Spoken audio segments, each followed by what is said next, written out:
قبل ما نبدأ، سيب أي قناعة عندك عند باب اللحظة دي، واعتبر الدقايق الجاية مش محاولة للإقناع، لكن دي دعوة إنك تشوف الحياة من زاوية يمكن تكون نسيتها من زمان. وهنا في قعدة الروقان إحنا مش بندور على إجابات جاهزة، لكن إحنا بندور على فهم أعمق. ولما الفكرة تلمس قلبك هتلاقيها محفوظة في قعدة روقان، أرشيف القلوب، المكان اللي الذكريات فيه مش مجرد ماضي، لكن دروس ومشاعر وحكايات لسه بتشكل حاضرنا. أنا نعمة الكومي، وده بودكاست قعدة روقان.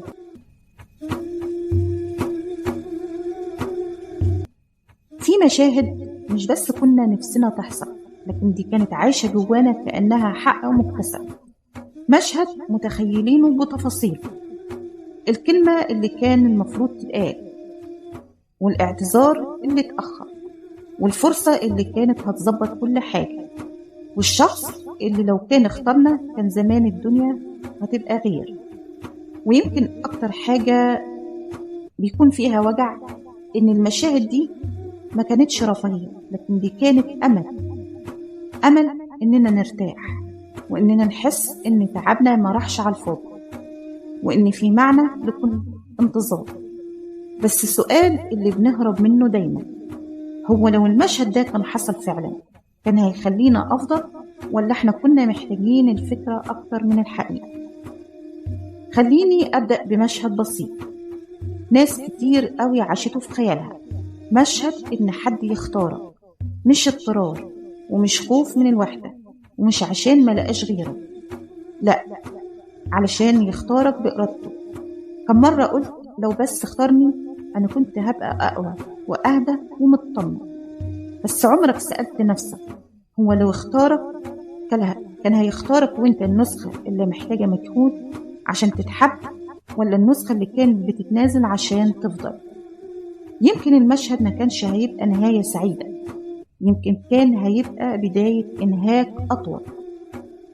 وفي مشهد تاني اتكلمنا فيه في حلقة الاعتراف المتأخر، إن في حد في الآخر يقولك أيوة أنت كنت صح، أيوة أنا غلطت في حقك، أيوة أنت تستاهل أكتر. المشهد ده بيزورنا كتير قبل النوم. بس خليني أسأل بصراحة، هو الاعتراف بعد فوات الأوان كان هيصلح اللي اتكسر، ولا كان بس هيأكد لك إنك كنت مظلوم من غير ما يرجع لك حاجة؟ يمكن الوجع الحقيقي مش في إن الاعتراف ما حصلش، يمكن في إنك كنت محتاج عشان يكون عندك ثقة في إحساسك، مش عشان تاخد حقك. وفي مشهد النجاح اللي كنا متخيلين إنه هيخلينا نهدى أخيرا، زي الترقية والشهرة والفلوس والوصول. كم مرة قلت أول ما أوصل هرتاح، بس ناس كتير وصل واكتشفت إن المشهد كان أجمل في الخيال، وإن النجاح ما بيعالجش الفراغ، وما بيديش أمان، وما بيعوضش غياب حد، ولا بيرمم إحساسك بنفسك. يمكن النجاح كان هيغير شكل حياتك، بس مش بالضرورة كان هيغير إحساسك. وأكتر حاجة بيكون فيها صدمة إن بعض المشاهد اللي ما حصلتش كانت رحمة متخفية، مش لأنك ما تستاهلش، لكن لأنك كنت هتدفع ثمن أعلى من اللي كنت متخيله. يمكن كنت هتخسر نفسك وانت فاكر إنك بتكسب حلمك. تعالوا نكون صادقين شوية، احنا ساعات بنحب المشهد مش لأنه الأفضل، لكن لأنه مألوف. بنحب الفكرة اللي بنيناها سنين، حتى لو الحقيقة كانت هتفضح إننا كنا بنستنى حاجة مش مناسبة لنسختنا دلوقتي. يمكن المشهد اللي ما حصلش كان بيخليك دايما تقول لسه فيه احتمال، والاحتمال أحيانا بيكون أرحم من الحقيقة. بس في نقطة مهمة أوي، إنك تراجع المشاهد دي مش معناها إنك بتنكر وجعك.